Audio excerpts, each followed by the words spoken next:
অবরুদ্ধ মুক্তিযোদ্ধাকে উদ্ধার করলেন ইউএনও। নবীন মাহমুদের রিপোর্টে বিস্তারিত। ঝালকাঠির নলছিটিতে ৮ দিন ধরে নিজ বাবাকে একটি কক্ষে তালাবদ্ধ করে রাখেন মেয়েরা। বিষয়টি নলছিটি উপজেলার নির্বাহী কর্মকর্তা ইউএনও মোহাম্মদ নজরুল ইসলাম জানতে পেরে তাকে ঘটনাস্থলে গিয়ে উদ্ধার করে।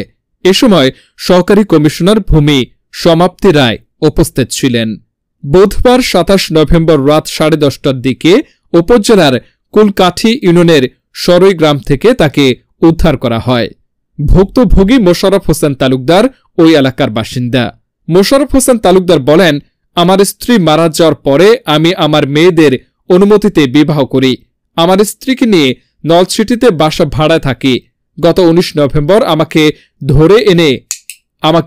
ধরে এনে মেয়ের বাড়িতে তালাবদ্ধ করে রেখেছে। জোর করে জায়গা জমি দলিল করে নিতে চেয়েছে। পরে আমার স্ত্রী জানতে পেরে ইউএনও স্যারকে জানায়। পরে তিনি এসে আমাকে উদ্ধার করে।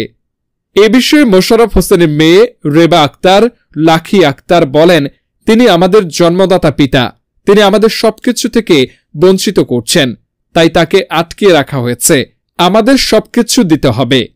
উপজেলা নির্বাহী কর্মকর্তা নজরুল ইসলাম বলেন, মোশাররফ হোসেন তালুকদারের স্ত্রীর অভিযোগ পেয়ে ঘটনাস্থলে যাই। সেখানে গিয়ে ভুক্তভোগী নিজেই আমাদের লিখিত দিয়েছেন যে তাকে আটকে রেখেছেন। পরে তাকে উদ্ধার করা হয় এবং ওই মুক্তিযোদ্ধাকে বলা হয়েছে তার মেয়েরা যাতে বঞ্চিত না হয়।